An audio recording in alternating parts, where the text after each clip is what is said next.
des biens et des mauvais, nous devons construire l'avenir. Oh, la France s'est dit, je vais au Congo. Je vais parler avec les présidents congolais. Je vais parler avec les autorités congolaises pour mettre en place une nouvelle coopération stratégique dans plusieurs domaines. Je crois que nous devons travailler pour l'avenir, nous devons laisser tomber le passé, même si nous devons être prudents pour l'avenir, mais je crois, travaillons pour l'avenir. Le président Macron arrive, je demande au peuple congolais de bien l'accueillir. L'objectif de la visite, c'est d'abord d'échanger avec le président Bosso, le président de l'Assemblée nationale. Ce n'est pas la première fois. Nous avons coutume d'échanger très franchement et très amicalement. Et il est vrai qu'en ce moment, le contexte est un peu particulier, du fait de la visite prochaine du président de la République, du fait aussi de la tension qui règne à l'Est, qui suscite notre préoccupation. Et donc il était important de pouvoir échanger ensemble sur le contexte actuel. Et je suis venu aussi rendre compte, en quelque sorte, expliquer un peu en amont au président Bosso l'esprit qui préside à la visite du président de la République française bientôt à Kinshasa, et je dirais au caractère, au fondement stratégique de notre relation. Il s'inscrit dans l'histoire, mais aussi dans le présent, et avec beaucoup de projets pour l'avenir. C'est un esprit d'amitié. Il va rester ici 24 heures. Nous avons beaucoup de projets en commun, et il sera question de nombreux sujets, aussi bien de coopération militaire, aussi bien de coopération culturelle, de projets de partenariats économiques, d'enseignement supérieur et de recherche. Donc nous voulons tirer en avant notre relation vers l'avenir au bénéfice des populations du Congo. La France n'a jamais été hostile à la République démocratique du Congo. La France a toujours été en soutien de l'unité, de la souveraineté, de l'intégrité territoriale du Congo. Nous avons toujours travaillé dans ce sens au Conseil de sécurité des Nations Unies. Et c'est la raison pour laquelle d'ailleurs nous soutenons la RDC dans l'exercice de sa souveraineté à travers nos coopérations. Je vous ai parlé notamment, et nous en avons échangé avec le président Bosso, de nos coopérations militaires, des formations que nous avons ici auprès des FARDC qui sont tout à fait... Merci. Nous allons prendre une première question d'un journaliste depuis la salle. Bonjour Monsieur le Président, je suis Christian Lusakweno, Top Congo FM depuis Kinshasa. Alors d'abord, je suis étonné de vous voir tenir ce discours ici à Paris et non pas à Ouagadougou, Dakar ou Kinshasa. Est-ce que la France a peur de parler aux Africains à partir du continent? Ça, c'est une petite question, mais la grosse question est la suivante. La France défend ses valeurs. Elle a notamment parlé de démocratie, de liberté. La France a souvent condamné l'intangibilité ou la violation de l'intangibilité des frontières, tel que c'est le cas actuellement. Rapports ONU et internationaux indépendants pour le Rwanda en République démocratique du Congo. Le président Félix Tshisekedi, ce matin à Genève, devant les droits de l'homme, a demandé des sanctions. Qu'attend la France pour passer, après avoir été en retard sur les autres pour condamner, qu'attend la France pour passer aux sanctions, comme elle le fait avec la communauté internationale pour la Russie présente en Ukraine. Merci beaucoup, Monsieur le Président. Merci à vous. Pour ce qui est de votre première question, j'ai essayé d'y répondre dans mon propos introductif. Je souhaitais ici, aussi compte tenu de l'importance de cette politique pour la France, le faire depuis Paris aussi, parce que je considère qu'on ne doit pas simplement parler de l'Afrique, de ce qu'on y conduit quand on est en déplacement en Afrique, mais le faire en salle des fêtes à l'Élysée donne une solennité toute particulière et montre combien ce que nous conduisons est important pour notre pays. La deuxième chose, c'est que c'est un peu une discussion, plusieurs sont là de ce sport, d'avant-match. Nous allons nous déplacer sur le terrain, c'est une bonne chose de mobiliser tout le monde et de partager les mêmes objectifs.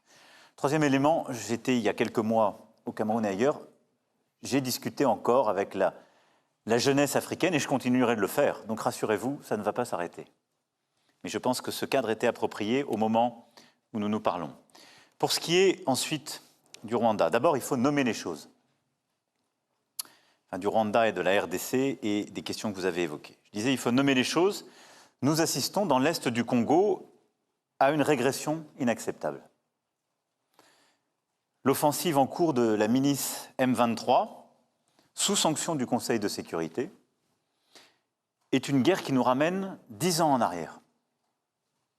Elle a des conséquences terribles pour les populations, et je pense en particulier aux centaines de milliers de personnes déplacées à qui tout manque. Et la capitale de la région, Goma, est menacée. La première urgence est humanitaire, et nous y travaillons avec nos partenaires européens. Et j'ai eu à plusieurs reprises et le président Tshisekedi et le président Kagame sur ce sujet. Je voudrais ensuite rappeler 2 principes fondamentaux. L'unité, la souveraineté, l'intégrité territoriale du Congo ne se discutent pas. C'est notre position constante et cette position n'a pas changé. Deuxièmement, il n'y a pas de 2 poids, 2 mesures. La guerre dans l'est de la RDC ne doit pas être une guerre oubliée. Et c'est pourquoi j'ai passé autant de temps à parler avec chacun des acteurs et surtout que notre politique est de soutenir sans relâche le cadre des discussions que le Kenya et l'Angola ont mis en place. Et j'ai pu d'ailleurs aussi échanger avec les 2 présidents pour soutenir les médiations régionales qui se sont déployées. Nous avons d'ailleurs soutenu le déploiement des troupes kenyanes dès qu'elles ont pu s'installer. Nous en avons été, je dirais, à l'initiative diplomatique. Et j'ai encore parlé ces derniers jours au président pour unifier les différents processus de médiation régionale. Je reste convaincu que la réponse doit être collective et c'est précisément le sens des entretiens que j'aurai aussi avec mes homologues avant de venir à Kinshasa. Merci. Nous allons prendre une question en visioconférence. Nous assistons dans l'est du Congo à une régression inacceptable.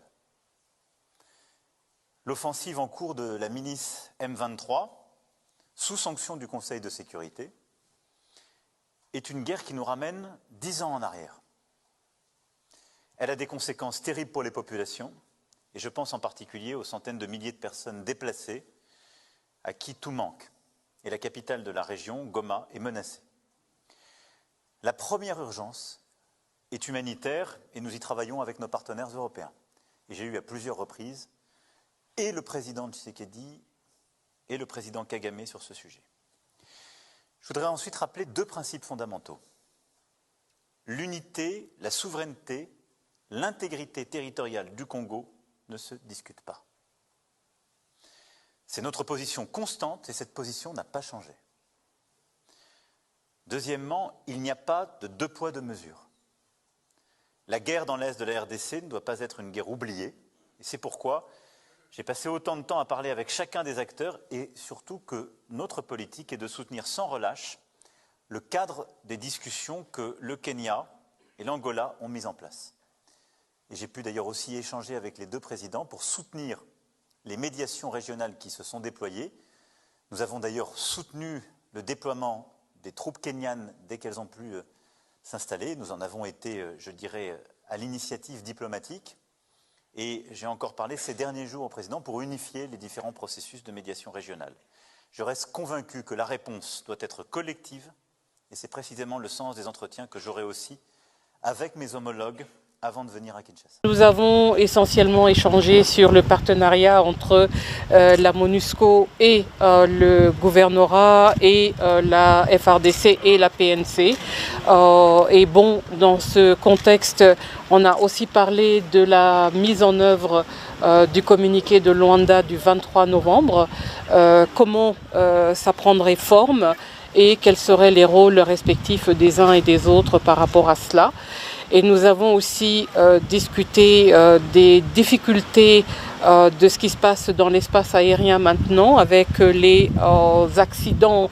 Quand je dis accidents, nous on pense que c'est même volontaire, hein, des tirs sur les aéronefs. Et là, très clairement, c'est quelque chose qu'il va falloir gérer et régler parce qu'on ne peut pas avoir des routes qui sont bloquées et aussi avoir l'espace aérien qui devient une source de risque majeur pour ceux qui prennent les vols. Mais qu'à cela ne tienne, en dépit des difficultés, je pense On s'est bien compris avec le gouverneur et son équipe, de part et d'autre, pour collaborer, coopérer. Nous devons nous mettre ensemble. Il y a des exemples qui m'ont été donnés de comment on se met ensemble pour planifier. Et donc, dans le contexte des semaines à venir, c'est de voir comment amplifier cela pour qu'on obtienne des résultats qui permettent d'arrêter la souffrance des populations.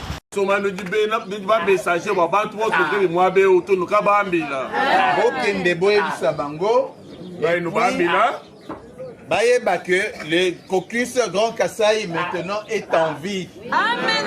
C'est Grand Kasaï, comme on a coincé car les Balouba n'ont pas le pouvoir, mais les Balouba sont pouvoir.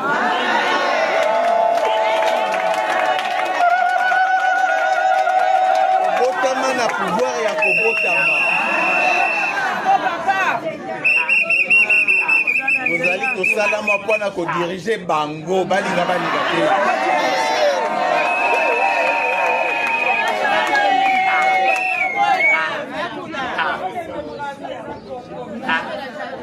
Oye bani lelo, nous allons mbala liboso, nous allons soukate. Na kozonge la gabino encore une fois, pote toye ba kokabola ba idée. Na banzi. Mwandambu nazalaki na yango ya koyebisa bino yango wana.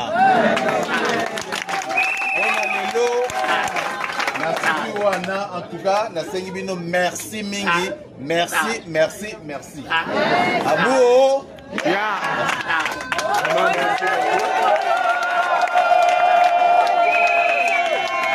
mon visage à bourgmestre Wakala.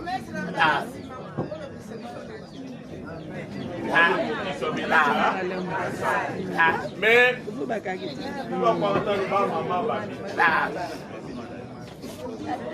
maman baby.